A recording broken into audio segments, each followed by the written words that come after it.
you have TikTok and you like basketball, you probably know Chilltown Hoops. Children of all ages. And good evening, everybody. Welcome to the latest edition of We Got Next. We got a special draft night edition of We Got Next. I'm Ricky Hampton with my great friend, Paul Mokeski, former Milwaukee Bucks center, 12-year veteran of the NBA, and a guy who knows what it is to be drafted into the NBA. Mo, I know you had a big draft party. You were probably all decked out and Yeah.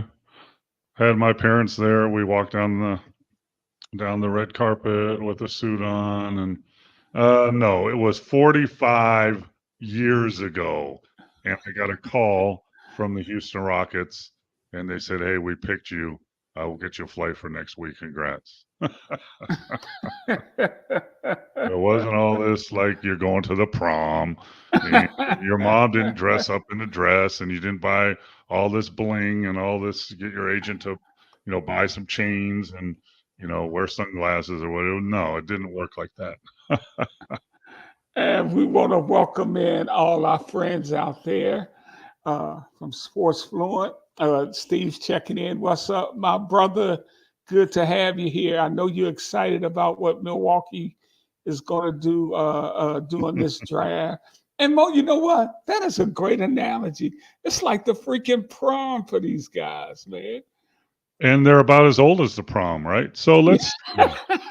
We have 8 picks. We have 8 picks so far. 19, 19, 20, 19, 18, 19, 18. That's how old they are. So it is their prom. It's their high school prom. That's how old they are. Prom, yeah. Well, let's. I kind of love this because we can kind of go real time, and if something happens, we could just talk about it. But so far, your thoughts through the first few picks of this draft? We got a serious French connection going on here. Yeah, I mean, the first 2 picks are French. Russia Shea, who got picked by the Atlanta Hawks. He's a 6'9" player that plays in France. And Alex Czar, who Washington picked, he's a 7-footer that is from France, and he's played in Australia last year. He also played in Overtime Elite in Atlanta. Then Tejan Shalon, who was picked number 6 by Charlotte, was projected to go from 10 to 15, and he moved up. He's French too. So it's interesting, the French connection with Wembyamba, and back in the day, Tony Parker, these young players from overseas are coming in and, taking over the draft pretty much. And it's interesting to see. And, it's about youth and projection. But we're talking about the first 4 picks were what everybody thought. And then your team, the Detroit Pistons, decided to pick Ron Holland, who was projected to go 11 or 12, and they picked him at 5. He's an 18-year-old that played in the G League Ignite here in Las Vegas. I've seen him practice. I've seen him play games. He's really strong, driver, gets to the basket, really athletic, can't shoot a lick, not over 15 feet. They're going to take a run at him that, in my opinion, he's not going to be ready to play for another couple of years. So. I got to tell you, as a Piston fan, Detroit. Our guy just got picked. Who got picked? Zach Edey. Whoa. Went number 9 to Memphis. Good for Zach. Yep.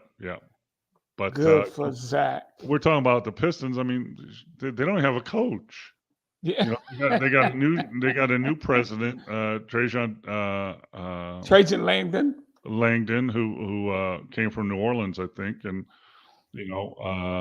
so he's wielding his control, and they don't have a coach, so we know how much say coaches have in the NBA, right? But Mo, I mean, he can't shoot. That fits right in. He'll be right at home with the Pistons roster, man. Yeah, so Cade Cunningham can pass to him out at the 3, and he won't be able to make it. He'll just drive it again, I guess. Oh my God, I think Zach going 9 might be the most interesting pick of the night because Mo, we talked about it last year. People were talking about he won't even get drafted, and now he's worked his way into the top 10 of the draft. I heard reports that he did really well in Chicago at the pre-draft camp. And Mo, you think there's a place for him in today's NBA? Absolutely. I mean, is there a place for Brooke Lopez?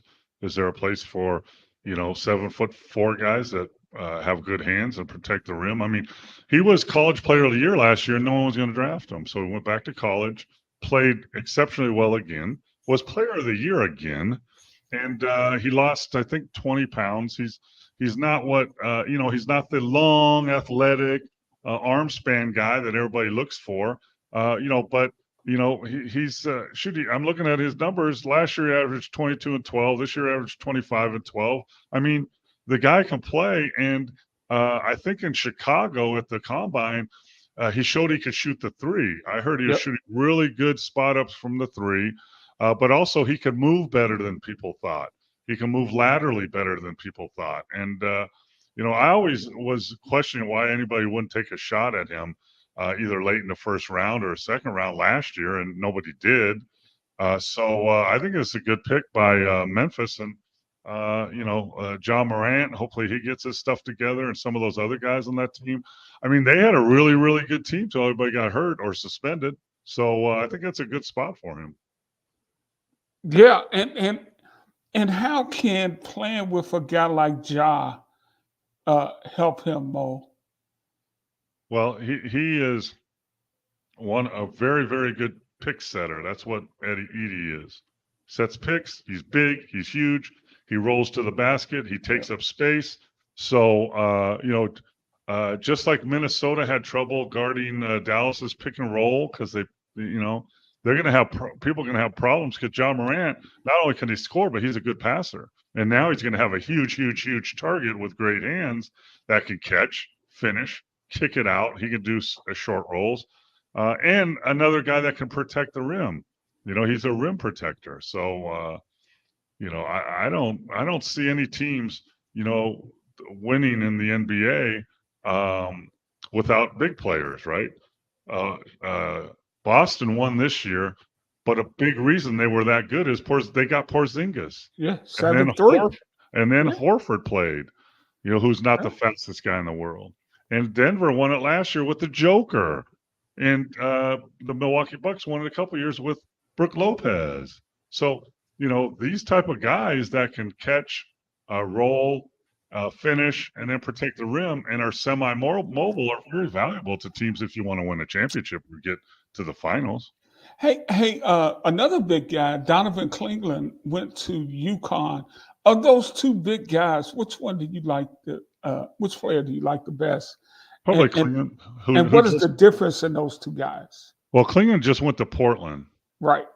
So he moved up, or he was floating around. Portland is very, very happy because Cleveland is more athletic, even though Cleveland is 7'1", 280 pounds. So he's a big body, but he's really athletic. He's a great shot blocker, and he's got good hands. He needs to shoot better. I think Edie's a better shooter than him right now, but he's Klingon is a guy that can switch on the pick and roll, stay in front of guys. So he's a little more athletic, but both of them, you look at Dallas Mavericks, they got to the finals because Derek Lively, who's 7 foot and rolls to the basket. Yeah. And a couple other big guys they got. That's why they made that step. Both these guys are just like that. Klingon's probably has a bigger upside because he's more mobile, but he's still 7'1", so that's going to be interesting. Yeah. Our viewers out there, we'd love to hear your questions and comments about tonight. Steve had one earlier. Since we were on last, Mo, the Pistons fired Monty Williams. He gets to go home and get $65 million to go home. They entered the draft with no coach. I mean, it just looks bad here for the Pistons, a very proud franchise, you know. Yeah, I mean they don't. They just got a new president of basketball operations who's running the show. They don't have a coach yet. They hired Monty Williams and signed him to a 6-year, $80 million contract, Yeah, and yeah, then they're a bad team, and they fire him last year. They fire him this year. He's got 5 more years left at 65 million. They got to pay that, and now right, they got to hire another coach, and they got to pay them too, and a whole staff. So, financially, they're in a bind, and it's sad because it looks like they have no game plan, and it looks like they have no purpose.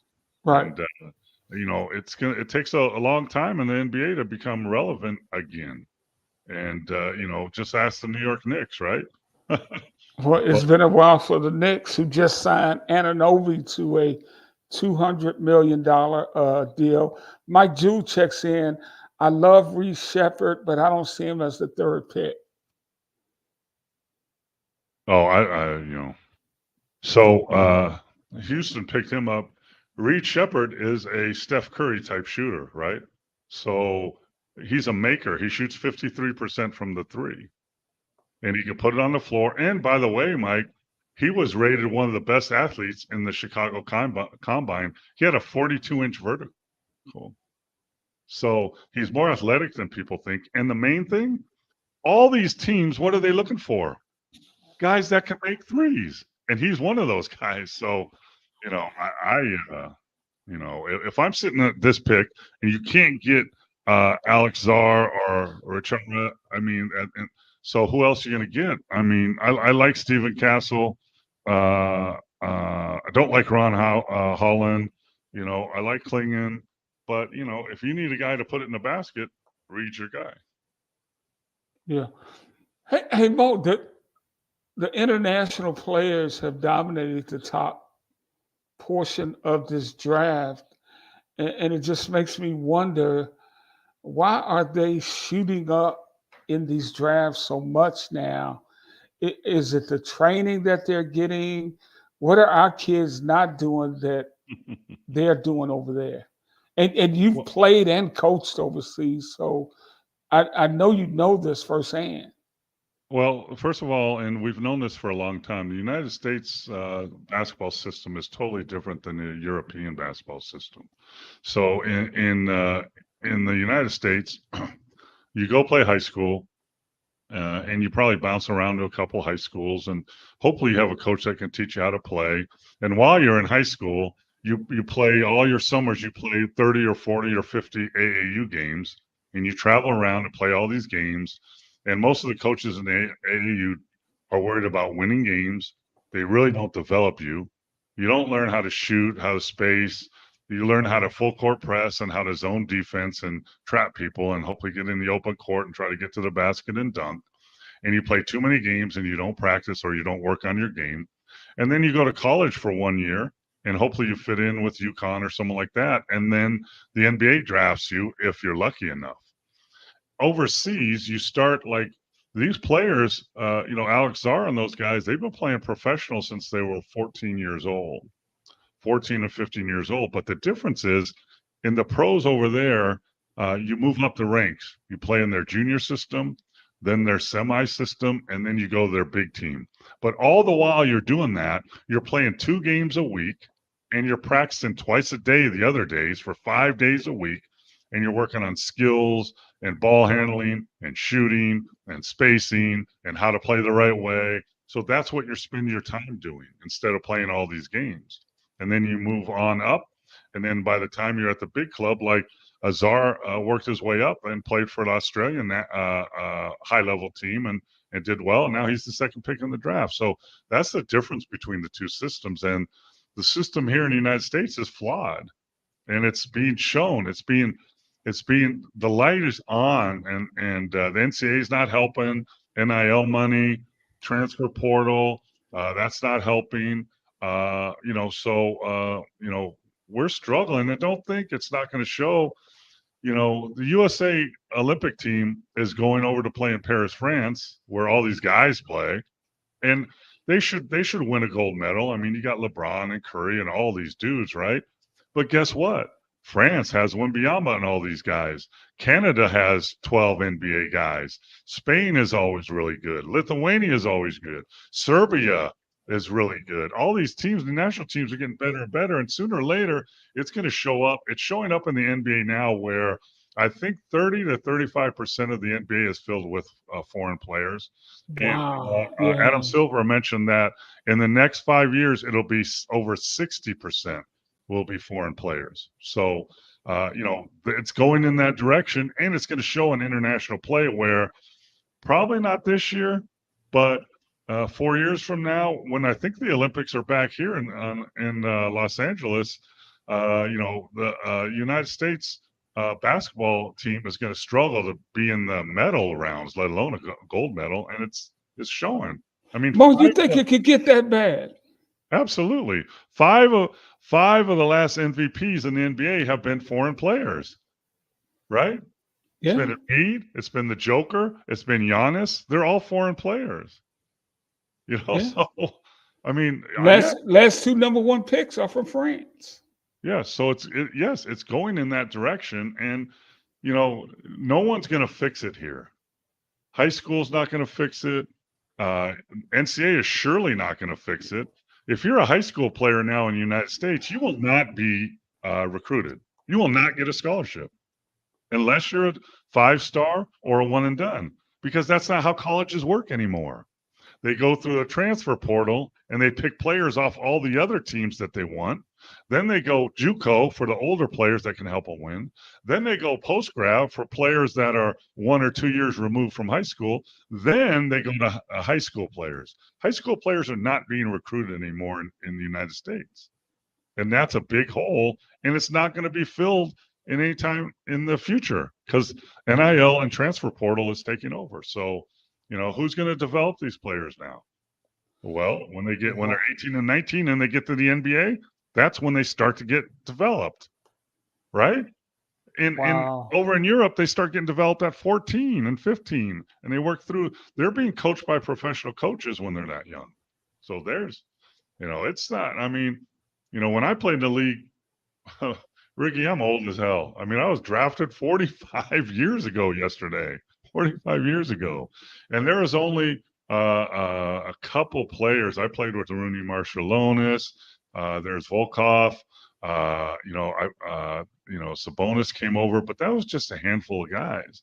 Now there's 30% of the NBA is European players. So it took a long time, but it's happening at warp speed now. Just look at the draft. Wow. Let me just get everybody down in. You're watching We Got Next.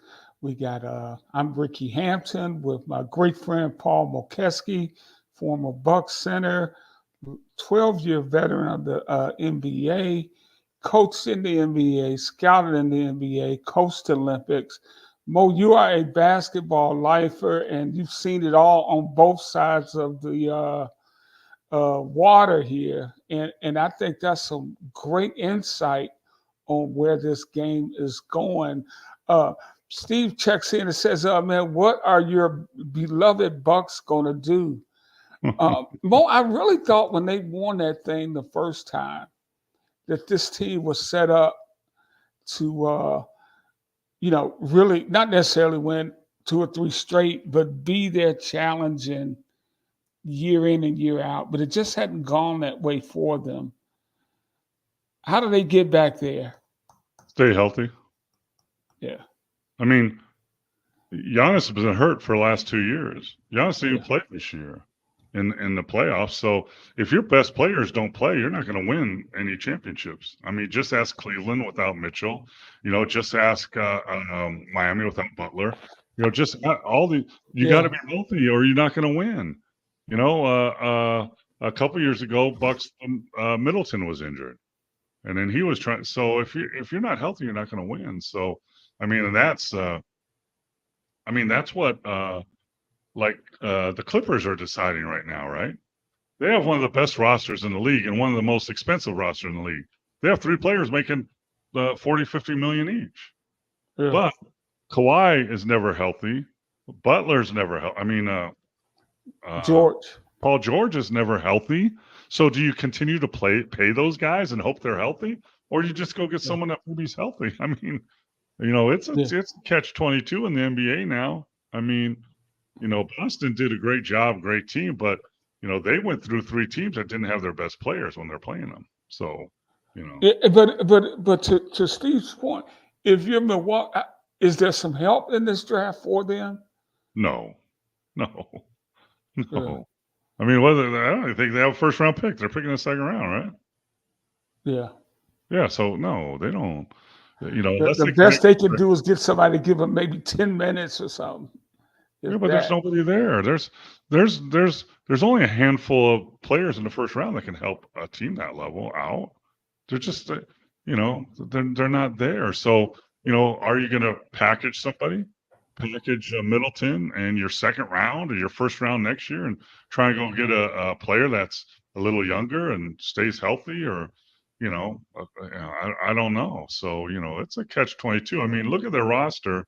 Lillard is he's a great offensive player, never really fit in. So at this point, the Bucks have to let it ride, right? We made the move. We got rid of Holiday, and we brought in Lillard, and we made that move. And we got Lopez, we got Middleton, we got Portis, and okay, well, let's see what happens next year. Hopefully we stay healthy. Hey, Mo, if you had a chance to speak with this draft class, these first rounders tonight, uh, as a guy with all your experience, what would you tell them? Well, I think it's different for different people, and it depends on what team you're going to. But I would tell them first off to relax and don't pressure yourself into being what other people think you're going to be. I mean, you're gonna go to a team that's professional NBA players. They're more mature than you. They have families. Some are pros, professional acting. Some are immature still. So you gotta stay the course. Surround yourself with good people that are going to tell you the truth and keep you on the same uh, uh, straight and narrow that you want to be on, both on the court and off the court. Work on your deficiencies during the off season. Focus on your strengths when you're playing. Learn how to play basketball the right way and fit in with your team. And don't know your role, accept your role, whatever that might be. Because you might think you were the best player wherever you were, but now you're going into a team that you're the seventh, eighth, ninth, 10th, 12th player. So you got to figure your niche there. But work hard and focus on your career and your game, not the other stuff, not tweeting, not Instagram, not the car you drive, not, you're going to make a lot of money. Relax. It's going to be, if you work on your skill, it's going to be more and more. By the time you get your second contract, you're probably going to be one of the first 80 or $90 million a year players. Relax. You're going to get paid all the money you want if you stay on course and be a pro. And by being a pro, I mean, do what you're supposed to do when you're supposed to do it all the time. That's a pro. Do that. That is good advice from the big fella, Paul Mokeski. Going back to Mike's question on Jewel, uh, he Mike says he's too small. He thinks he's too small. Of course, they thought Steph was too small too. Now Yeah. Who's he talking about? talking about Reed, Yeah. they list him as 6'2", 6'3". Yeah. So I didn't see there. You can go online and you can see the combine measurement with or without shoes and all that. I think he's 6'1". I mean, they said that about Steph Curry too. I mean, if you can shoot and put the basketball in the basket, you're valuable. Ask any NBA team, any of the 30 NBA teams.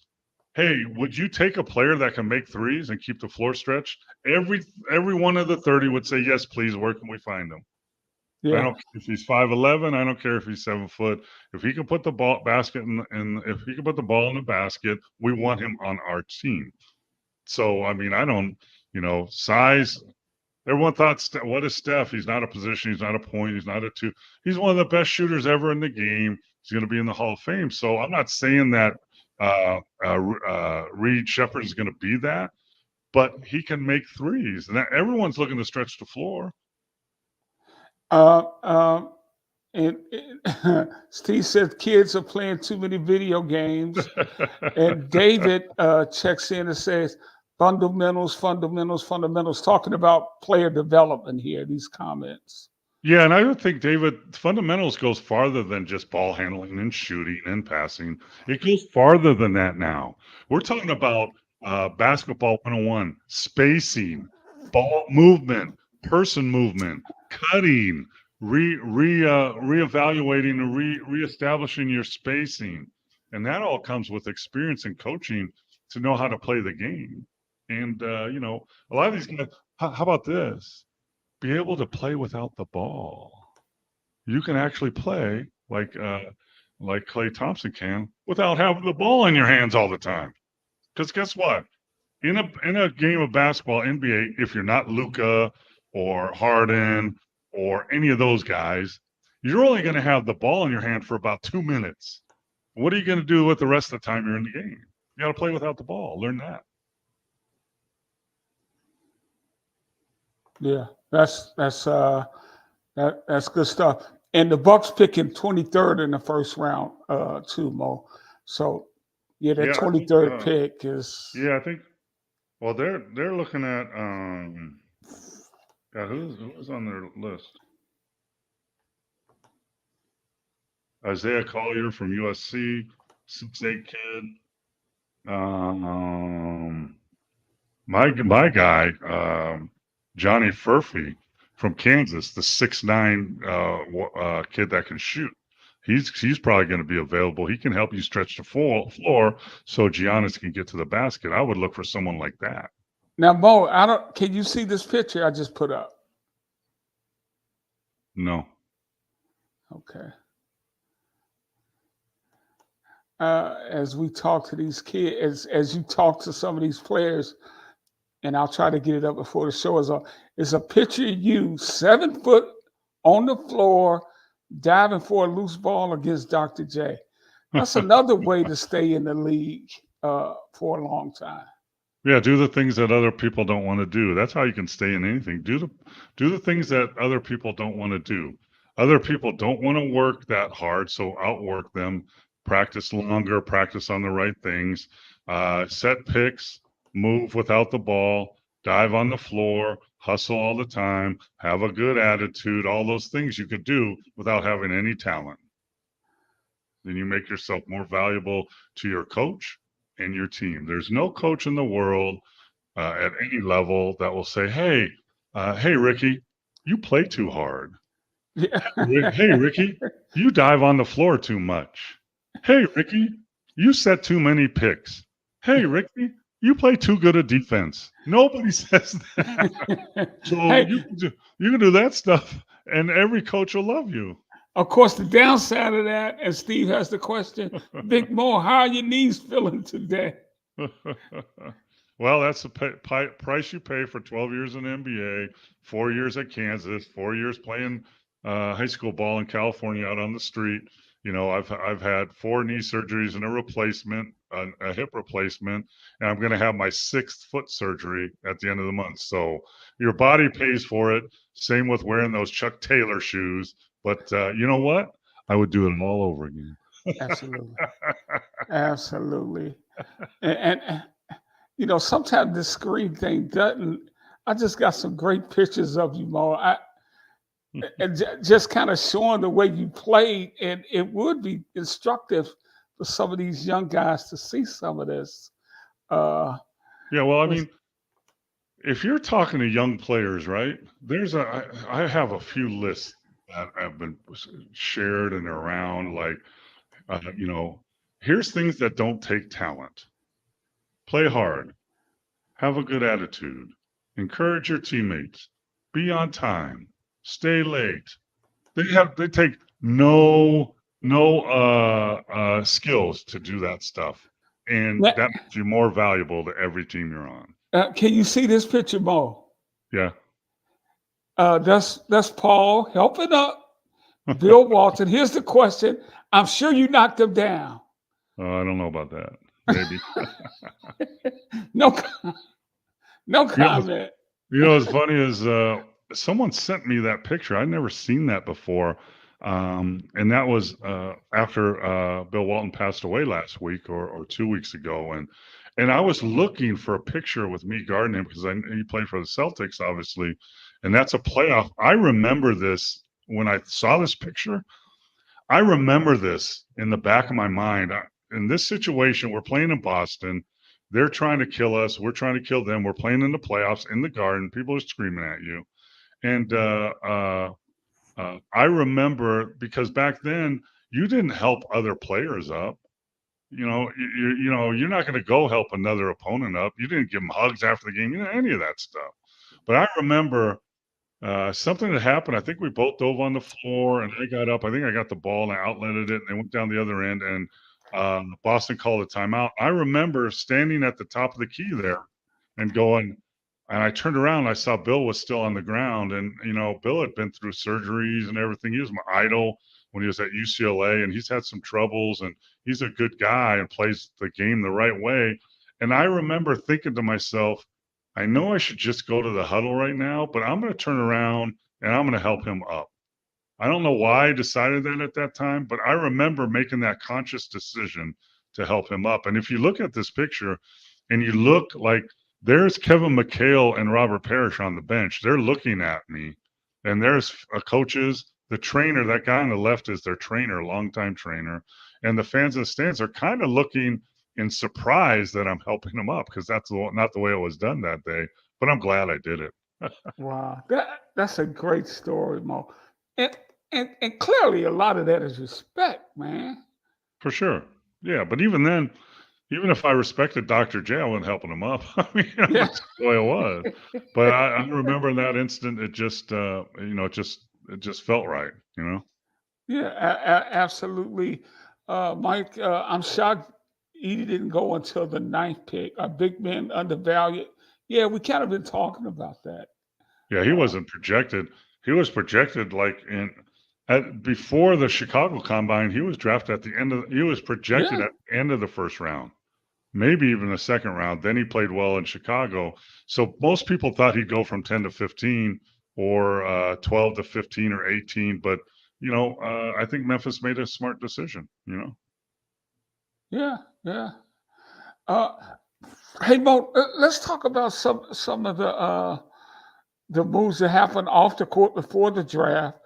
Uh, the Knicks signed Ananobi, who they traded for from uh, Toronto.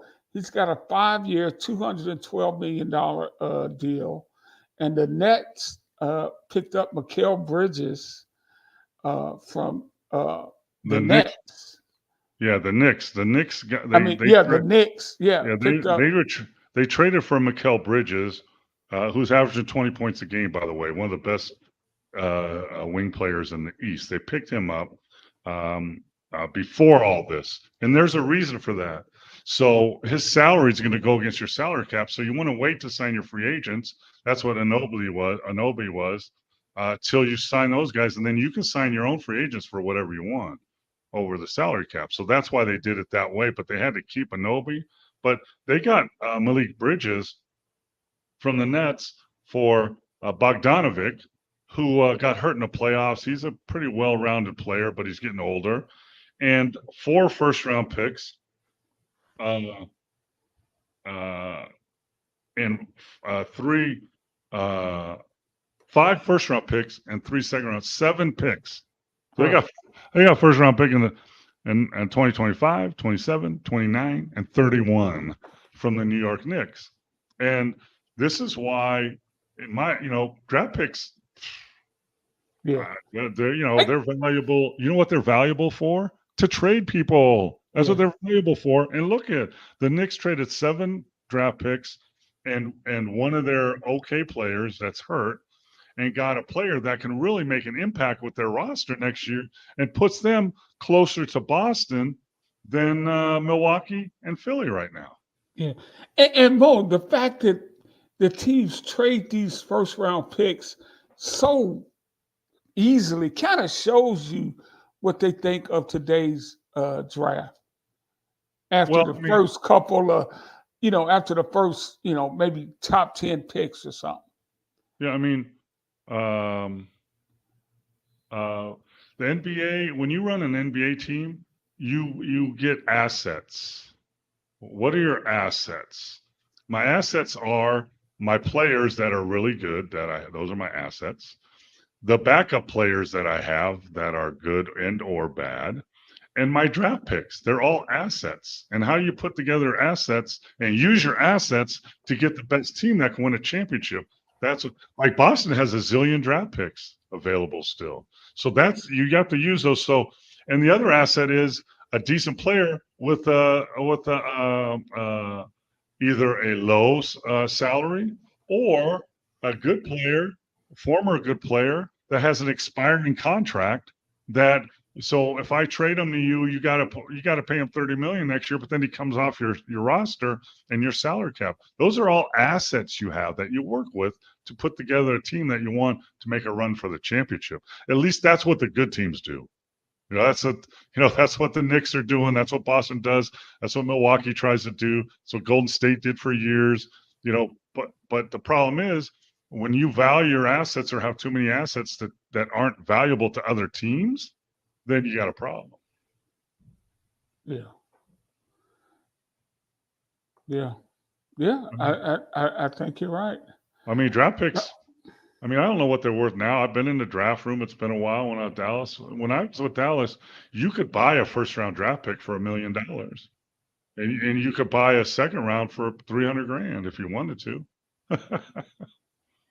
you could buy not a lottery pick to first round, but other than that,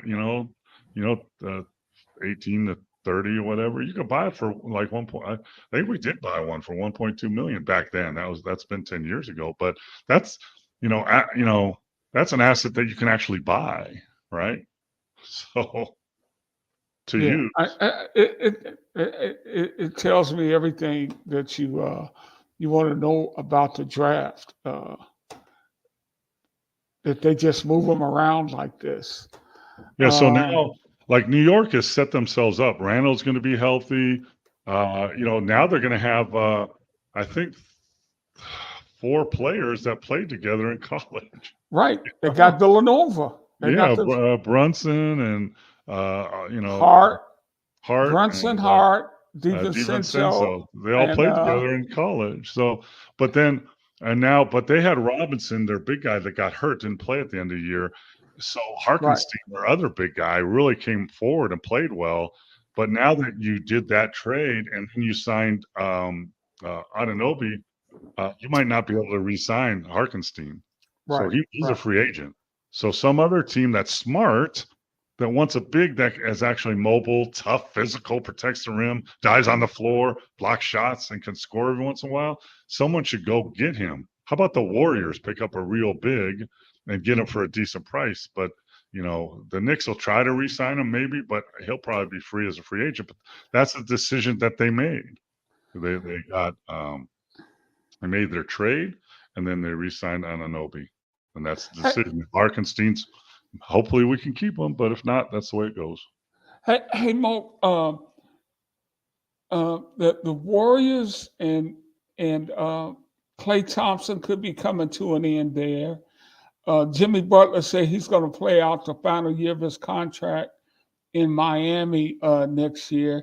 Those are 2 older guys, but 2 very accomplished players. Are they fits for anybody in particular? Klay Thompson is a fit for anybody, any team, anywhere, anytime, because he's a 6'6", 6'7" veteran that's won championships, that can shoot the lights out. He still shoots 40 something plus from the 3, and he can play without having the ball in his hands. He doesn't need to dribble. Hell, he scored 42 points using like 18 dribbles. So he can fit anywhere. He could fit in anywhere, any team.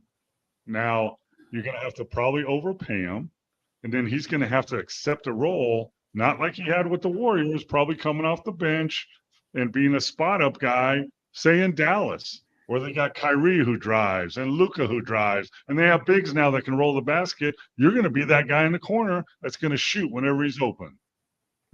Lakers, any team could use him. Come on, the Bucks, any team could use him, but you're going to have to overpay for him. So that's a problem, because he thinks he's worth, and you're going to have to lure him away from Golden State where he's been, and he loves playing with Steph and Draymond and those guys, but really, unless they get a big, they're probably not even going to. They're going to be in the play-in next year in the West because the West is loaded. So, do you go?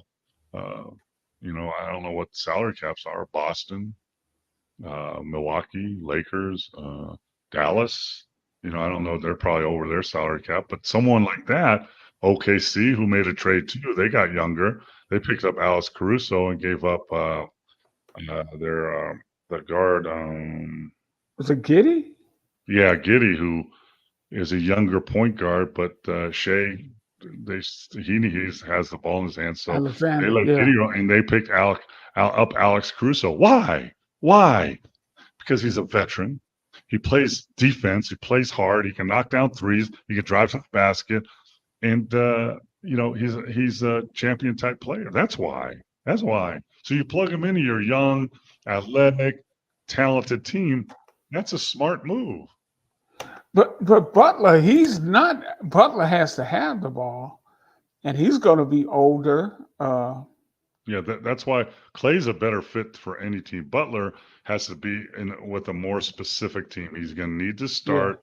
He's going to need to be on a team that can absorb his, ball handling and stuff like that. And maybe he's injured. But, let's break down we just talked about OKC, right? Who's young, athletic. And they just traded one of their really young players who's really got an upside, and they brought in Alex Caruso, and they just drafted Nikola Topic, he was projected a top 5 point guard. He's 6'6", from Serbia, kind of like Luka, but not that good. But he tore his ACL 2 weeks ago playing in the Serbian league. So they picked him because he's valued. He would have been a top 5 pick, and OKC got him at 12. So they're going to relax. They did it with Holmgren, right? He didn't even play his first year. So you do that, and then next 2 years from now, you're going to be ready to go and ready to fit right in. And guess what? We still got 20 draft picks anyway. Yeah. They got a ton of. That's smart. That's smart. But at the same time, they need to find some veteran guys next year. They picked up Caruso. They need to pick up one more, maybe a big, maybe Harkenstein, who can play next to Holmgren. And then you guard the Joker in the playoffs.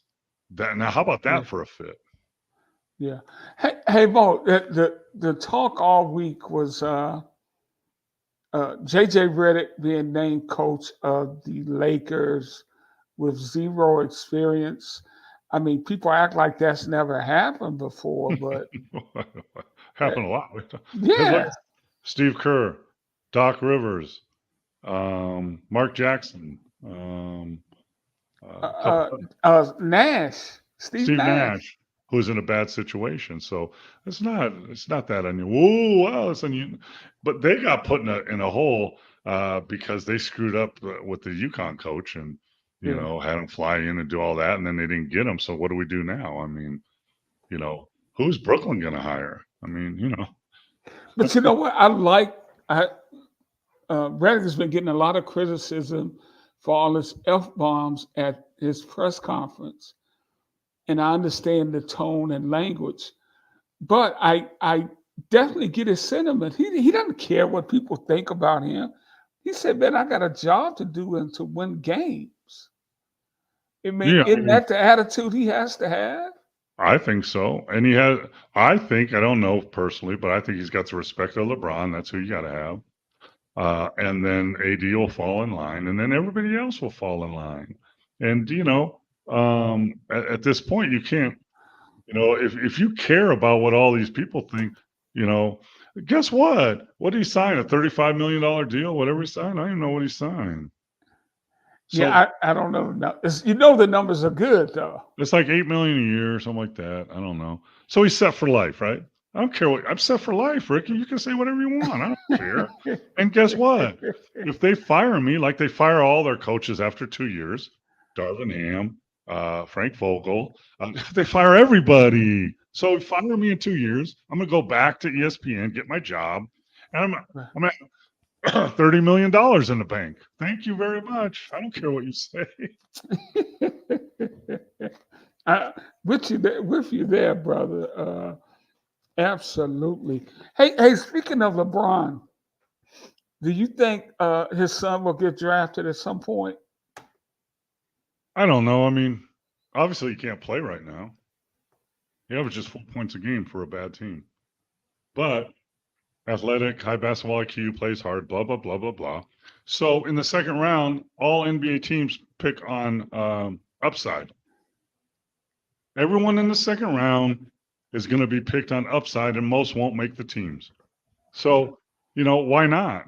And, probably I think the Lakers will do it at 55, But, I mean, I don't know. If you have a pick in the 50s and you want to kind of mess around with the Lakers, why don't you pick them? See what happens. Yeah. I mean, basketball, like life, is not fair. It's not fair. There's players in the league that shouldn't be there that are. There's coaches that shouldn't be coaching. There are. There's players that deserve to be there that aren't. There's players that deserve to be there that aren't. That are. There's coaches. It's the same. So, it's not going to be the first guy that got drafted and probably shouldn't have been, or maybe made a team that shouldn't be on the team. It's not the first time. It's happened for years and years and years. It still does. I mean, Giannis's brother played for the Bucks for 4 years. He's not an NBA player. He's not a high-level European player. Right. He can't score. Right. So but if he's picked by but I don't think that some team's going to pick him and hope they'll get LeBron as a free agent. I don't think that's happening. I tell you, Mo, you've seen so much in the NBA. Nothing rattles your cage. I mean, you have seen so much of it, man. I mean, it's not like, people get surprised. I mean, I've seen it. People be surprised that out of the 30 teams in the NBA, probably 10 are run really, really, really poorly. Yeah. It's a $1 billion company run by people that shouldn't be running $1 billion company. Yeah. Well, I know where one of those 10 is located. Come on, man. About 20 minutes from my house here in Detroit. Yeah. And I'm telling you, Pistons were on the phone. There were people calling to try and get that pick, and they weren't going to pick Holland, the guy that they picked. But they decided not to do that and keep our pick. So that's a decision they made. That doesn't make it bad but people are surprised. You shouldn't be surprised that some of these NBA teams are run by people that really don't know what they're doing. I mean, I'm sorry. This is the truth. Yeah. And other sports franchises of too. Course. And the ones that are run correctly are the ones that win all the time. Yeah. Now you look at Boston or Golden State or San Antonio back. They've had a sinking, but they won 3 out of 5 or whatever. The Lakers in the past, they're kind of bumbling around now, but they usually have a plan. And OKC has had their youth plan, and Minnesota has had their let's go defensive plan. So you got a plan and you stick to it and you try to make the right decisions. But but a lot of these teams, they're just willy-nilly. Hey, Mo, I want to ask you about some of the guys still on the draft board that you might like or not like. I'm surprised Dalton Connect from Tennessee hadn't been drafted yet. But we can't let this night go by without paying our respects to Jerry West, who passed away since we were last on the air. Your thoughts on Jerry West? Well, talk about a guy that one as a player, one as a coach, one as a GM, one as a president, one as a consultant. He's a basketball lifer, lived his life for basketball. If you watch some of the biographies on him, his childhood was not very good. He grew up really poor, in West Virginia. His family situation wasn't great. He didn't get a lot of encouragement. And, he was one of the best ever players. People forget he's the logo for a reason. He and Gail Goodrich with the Lakers were just like Luka and Kyrie, except probably better. he unfortunately ran into the Boston Celtics at the wrong time, or he'd have 4 or 5 championships. And then he went to the front office, and everybody respects him. Everybody respected him. Everybody listened to him. Everybody was happy to talk to him. Everybody sought him out, including coaches and players. Young players wanted to talk to Mr. Jerry West, and he told them straight up, what they should hear, and everybody knew that. And he was just one of the. I mean, he's an icon. I wore 44 for high school, college, and 12 years in the pros because Jerry West was my idol. He was 44. That's why I wore 44. That's why these jerseys in my office are 44. And he's an icon that young players, a lot of them don't remember. He's the logo. That's for a reason. So yeah, we're gonna miss him along with Bill Walton, Chet Walker, these greats. Check the jet.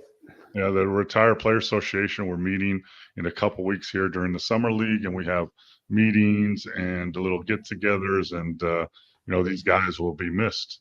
I saw Bill Walton last year here, and they're going to be missed. And unfortunately, we're losing a lot of these players like Bill Walton and Chet the Jet and Jerry West. That a lot of these younger players, they have no idea how good they were. Yeah, don't even know. Mo Dalton Connect. I don't know how much you had a chance to see him at Tennessee, but he just had a great year for that team. Took them, I think, all the way to the Elite Eight, and it looked like he had kind of an NBA style game. Your thoughts on him? Did you see enough of him to really have a take on him? Not really. I saw him play on TV. I'm looking at him right now. He's on TV.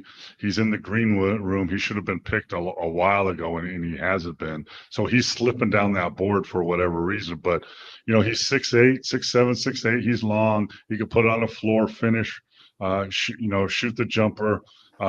So, but people move up and down. And I told you this before. I just told you. People running these teams aren't the brightest sometimes. So, some players are moving up, some players are moving down. I mean, if you're looking at like the guys I loved when I looked at this draft, Klingon, Reed Shepard, despite what Mike says, the guy can put it in the basket. Alex Czar, the second pick, Stefan Castle, who was picked, really skilled player, and the other guys that I thought were long shots, but some aren't or some aren't. Zach Edey, I like a lot. Johnny Furphy, who I just saw on the screen. Deron Holmes II, who played at Dayton. He's a 6'10" player that can score. He's ready to play right now. And here's a guy that I saw in practice this year. I saw in games for the Las Vegas Ignite. He's only 19 years old. His name is Tyler Smith. Wait for that name. 6'10" wing that plays really hard, really good rebounder, can shoot the basketball, long body. When I watched him, Holland was on that team. He's been picked already. Burris has been on that team. He's been picked already. And in my opinion, Tyler Smith from the Ignite I liked him better than both those two. So those guys, some of these guys are still on the board, and look to get picked up here pretty soon. The other, what's really surprising is why are they breaking up the draft to 2 days? There's only 2 rounds, man. Get it over with. Come on, man. Come on, man. Hey, Mo, do you like the structure of programs like Ignite and I forget the team out of Atlanta? Overtime Elite. Overtime, yeah.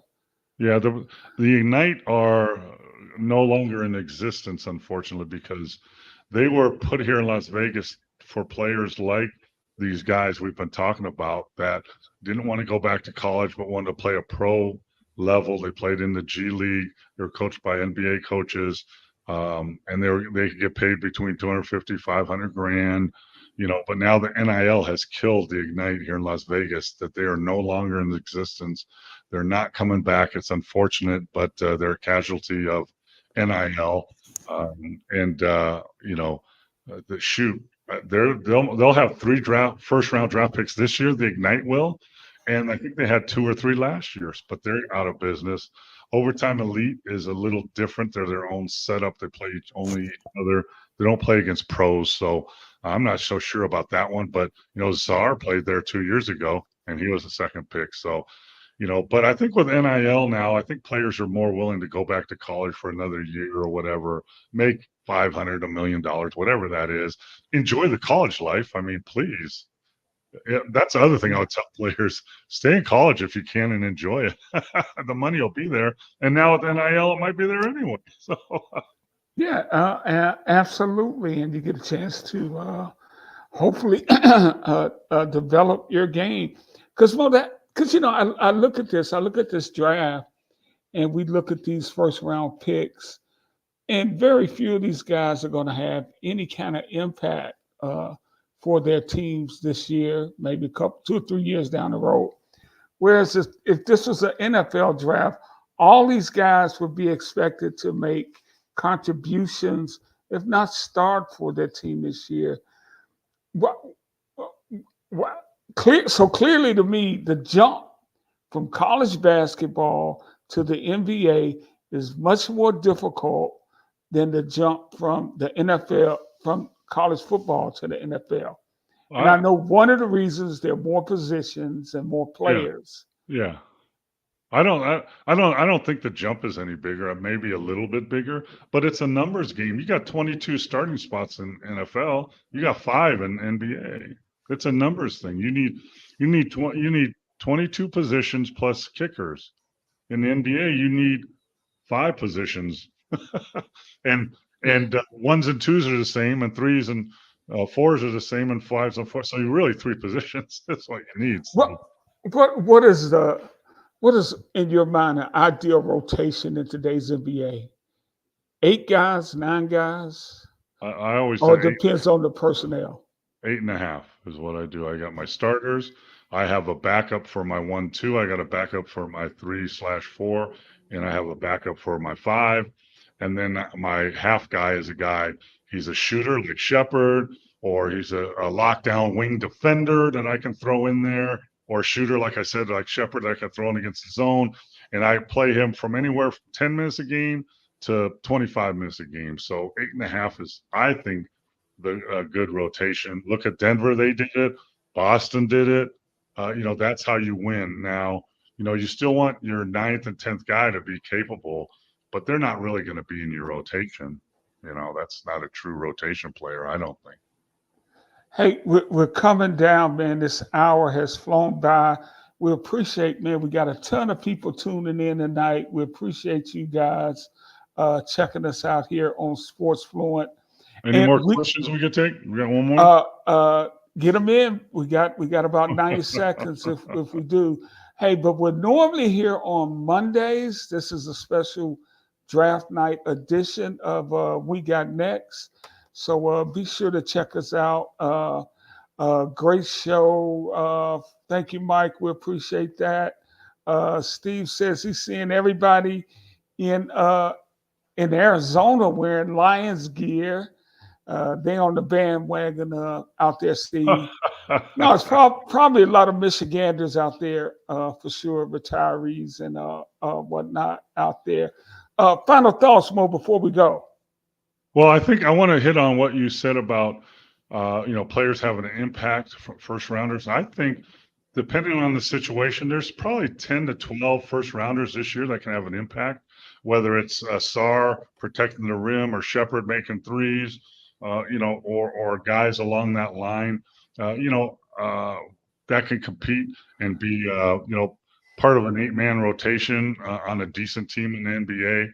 A lot of them are still. I mean, we're talking about 19 years old, 19 years old, 18 years old, 18 years old, 19 years old.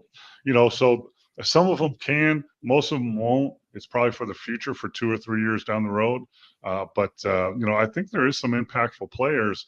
And I think there's going to be, someone said, and I agree, there might be more impactful players in the last 10 picks of the first round than in the rest of the picks. We'll see. Yeah. And Steve, hold on to that autograph you got from Jerry West, man. That is Precious. Mo, we got to get out of here. But hey, Monday, we will wrap up this draft. And I'm sure there are going to be some trades that go down. We'll talk about I them. think free agency starts on Saturday. I think. Yeah, So, and then everybody will be headed oh, out your way for summer leagues, Mo. the Lakers just picked up Dalton Connect. Oh, that's a good pick for him. For Yeah, them the like Lakers that. just picked him. Yeah, Yeah. I think so too. Well, for Paul Mokeski, I'm Rick Hampton. Thank you guys so much. We'll see you Monday. Take care, everybody.